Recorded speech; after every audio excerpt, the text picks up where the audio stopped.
he organizado una serie de sentencias, de afirmaciones de los autores que han ido configurando esta idea de hispanidad.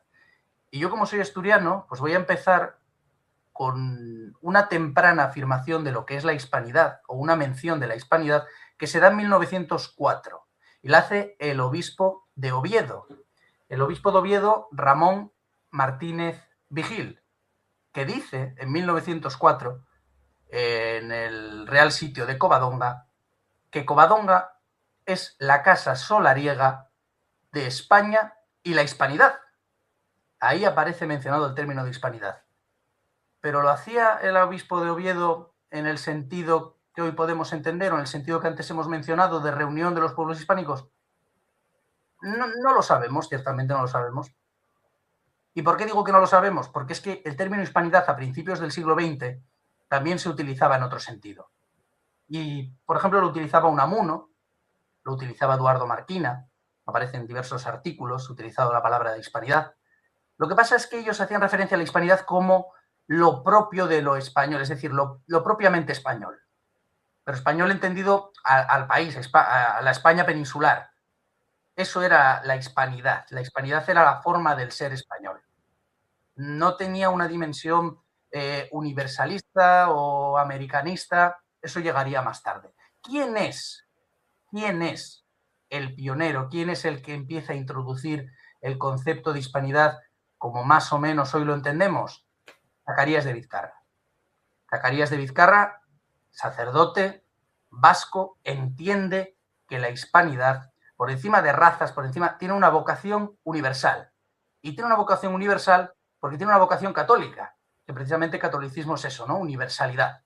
Y él entiende, Zacarías de Vizcarra, que la hispanidad es lo que fue la cristiandad para los pueblos cristianos en la antigüedad. Es decir, que la hispanidad es la reunión de los españoles de ambos hemisferios, de diversos continentes, a los que une, sobre todo, fundamentalmente, recordemos que era sacerdote, el catolicismo. No sé si quieres añadir algo o si continúo. Sí, sí, estoy tomando nota porque me parecen datos muy, muy interesantes y que yo desconocía. Es que desconocía todo esto. La verdad que me encanta de los invitados que traigo, pues eso, ¿no? Que la verdad que el pozo de sabiduría. Entonces yo voy tomando nota ya.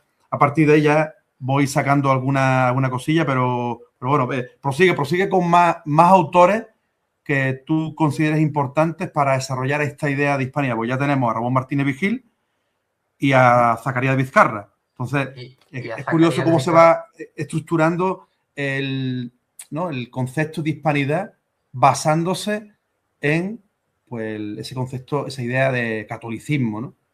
Y muy curioso porque Santiago Ormesilla, que ha creado esta universidad, la Latina, o como se llama, ¿no? Una cosa que ha creado él. ¿Cómo? Beatriz Galindo, la Latina, sí. Ahí está. Pues ahí en esa universidad colaboran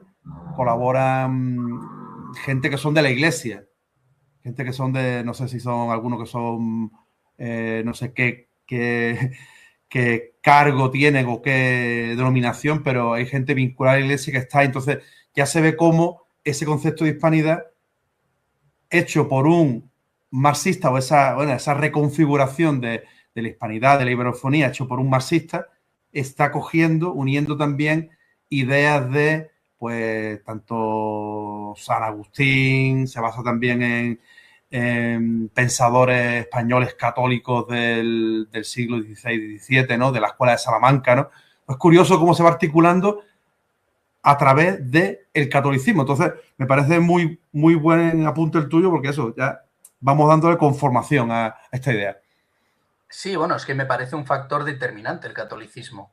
Es decir, luego hablaremos de leyenda negra. En la leyenda negra el catolicismo es un factor fundamental. Bueno, al menos para Zacarías de Vizcarra el catolicismo era un factor fundamental en la configuración de hispanidad, porque era sacerdote y eso es clave.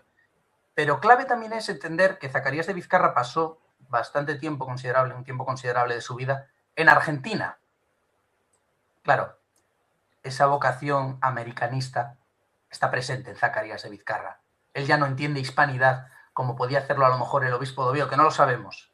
o como podían hacerlo Unamuno y Marquina en sus escritos cuando hablaban de hispanidad como lo propio de lo hispano, de lo español, sino que ya incorpora el elemento de imperio. El imperio ligado pues, a la religión católica, la Iglesia como madre de todos los pueblos hispanos. Y hablamos de Argentina, y en Argentina pasa algo que es muy importante también en el devenir de la hispanidad. Y es que en Argentina vivió durante un tiempo, otro autor que es fundamental en la articulación del concepto de hispanidad, que es Ramiro de Maeztu. Ramiro de Maeztu fue embajador, era periodista, fue embajador en la República Argentina durante la dictadura de Miguel Primo de Rivera, y Ramiro de Maeztu escribe una obra que es fundamental cuando hablamos de la hispanidad, que es Defensa de la Hispanidad.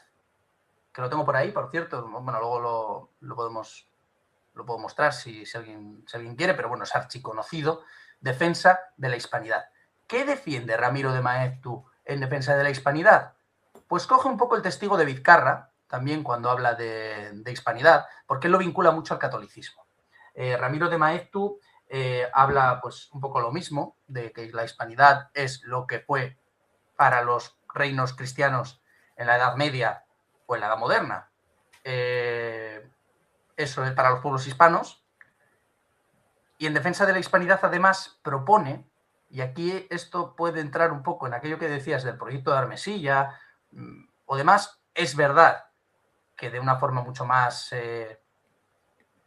no sé si llamarla derechista, pero bueno, sí vamos a llamarla católica o tradicionalista, porque esto puede dar pie a equívocos, pero bueno, católico y tradicional, ¿no?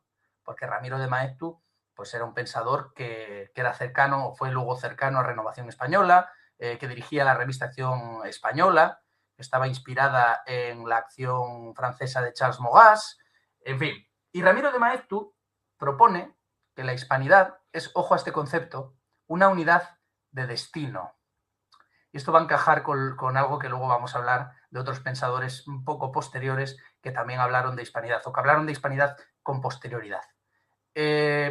Ramiro de Maeztu propone que la hispanidad o los pueblos hispanos están unidos por el catolicismo, por la lengua, por la vocación, ¿no? Una vocación imperial les une en un destino y lo propone como alternativa al americanismo, a los Estados Unidos de América y a la Unión Soviética.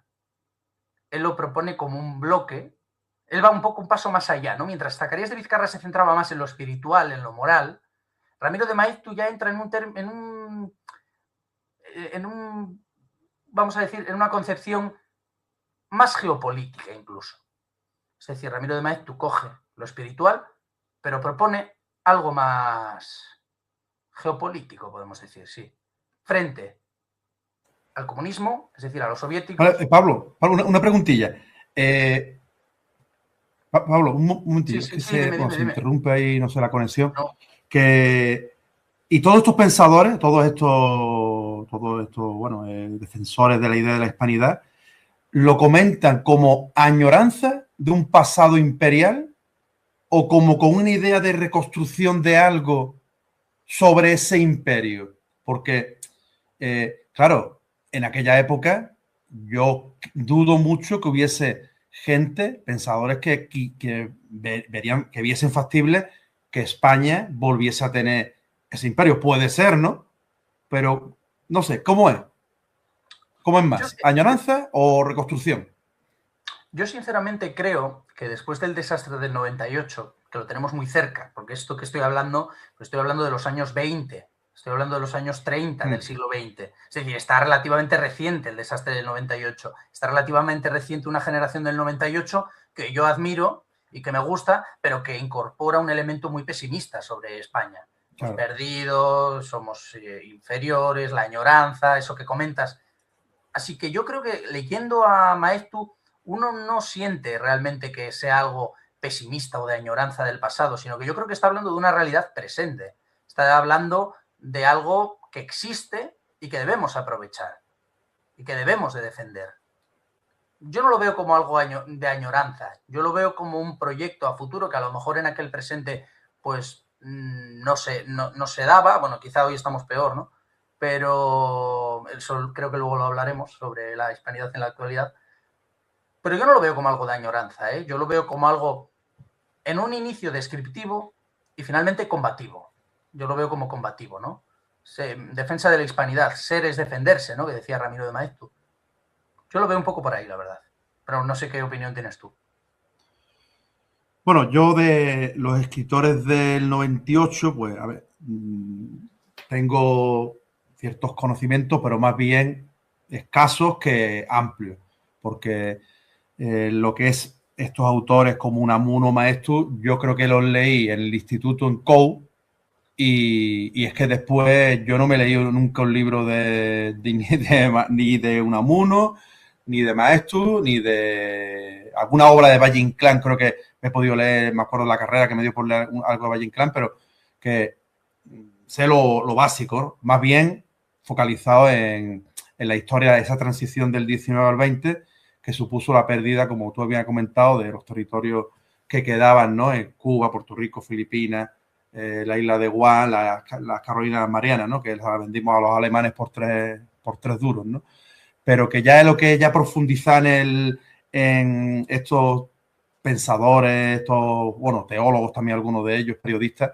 La verdad que no voy a aportar nada más que lo que tú dices, ¿no? Esa idea de pesimismo, ¿no? De pérdida del imperio, de también intento de regeneración, ¿no? Regeneración, de construir a través de la política, con la creación del partido Unión Nacional, en el que estaba Melquiades Álvarez, también estaba, creo que era, no sé si Benito Pérez Galdós sacó una candidatura republicana, pero también con ciertos aires regeneracionistas, pero eran si vías no, políticas. Sí, que si no voy mal, Benito Pérez Galdós fue diputado. No fue sé si fue diputado. sí, fue diputado y creo que fue por Puerto Rico o por Guam, no recuerdo ahora, pero creo que Ah, fue pues no lo por Puerto sabía. Rico. Yo Sí, sabía sí, que fue diputado pero por ahí. antes de 1898, claro. Claro. Sí, fue diputado por ahí por esos años del 90, 90 y tantos, fue diputado. Me parece, sí, verdad, es cierto. Aunque Benito Pérez Galdós no tenía para nada una visión católica, Claro, hay que decirlo. Benito realmente Pérez sería Galdós como...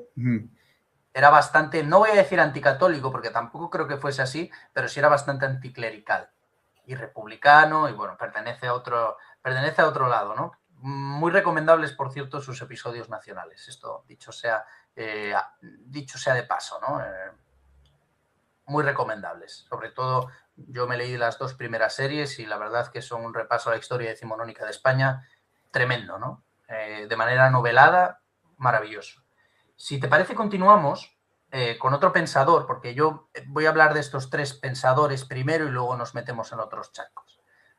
Porque siempre que se habla de hispanidad se habla de Zacarías de Vizcarra, hemos mencionado otros antes, pero Zacarías de Vizcarra, Ramiro de Maeztu y Whitney, y se habla de Manuel García Morente. Era un filósofo, Manuel García Morente, y Manuel García Morente, si bien Zacarías de Vizcarra se centraba en la hispanidad desde el punto de vista de lo espiritual moral, es decir, de lo católico, y Ramiro de Maeztu, recogiendo esa idea católica, se centraba más en lo geopolítico, es decir, ¿qué hacemos con esa unidad de destino, ¿no? ¿Qué hacemos con ella? ¿Cómo podemos enfrentarnos a las potencias protestantes, anglosajonas, en ese caso Estados Unidos, ¿no? Que estaba empezando estaba empezando a ser potencia, ¿no? Potencia mundial, y frente a la Unión Soviética. Pues mientras ellos se centraban en eso, Manuel García Morente hace algo muy interesante, que es que crea o recrea el arquetipo de hispano. Es decir, crea una especie de, vamos a decirlo, de caballero, de caballero cristiano, ¿no? Crea un poco el hispano, el hombre perteneciente a la hispanidad, es un arquetipo y es un arquetipo de caballero cristiano, representante de las virtudes, frente a la degeneración del mundo. Es decir, recoge un poco la idea, pero crea el arquetipo. Y cierta connotación también medievalista, porque dentro de los movimientos de esta época, ¿no? Como antes has comentado, Renovación Española, incluso hasta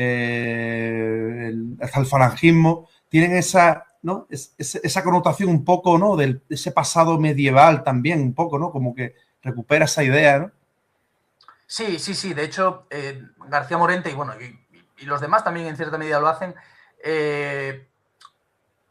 equivalen, o sea, de alguna manera unen hispanidad, esa reunión de los pueblos hispánicos, con la cristiandad. Es decir, lo ven ya no solo que lo vean como que son semejantes, sino que de alguna manera la hispanidad sería una especie de continuación propia, particular de la cristiandad. Y la cristiandad se enfrentaría de alguna manera al concepto moderno de Europa. Esto lo propone también García Morente. Es una idea que luego van a repetir y van a seguir articulando y desarrollando muchos autores tradicionalistas, como Elías de Tejada, por ejemplo, ¿no?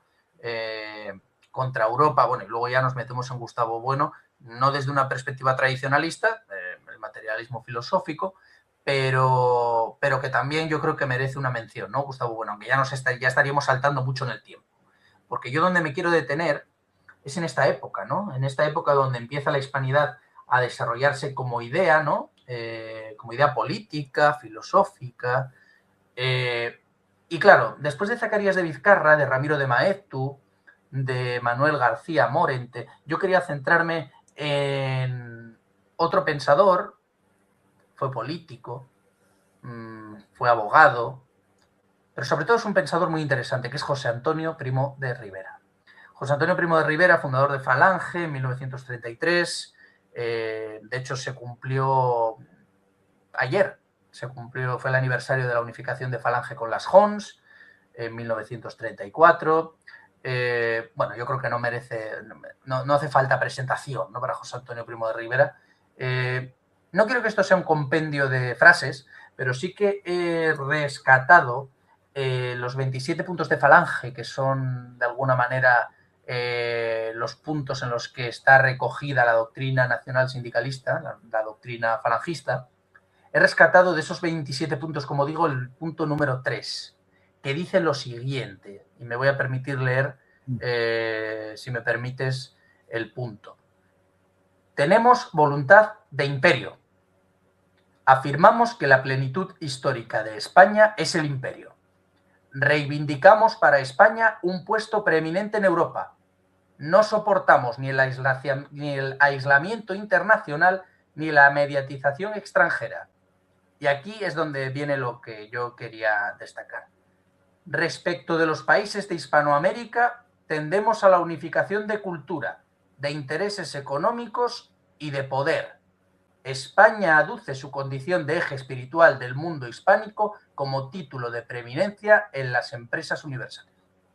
Esto dice José Antonio, bueno, dice la Falange, ¿no? Pero bueno, es José Antonio, en su punto número 3 de los 27 puntos del Compendio Nacional Sindicalista.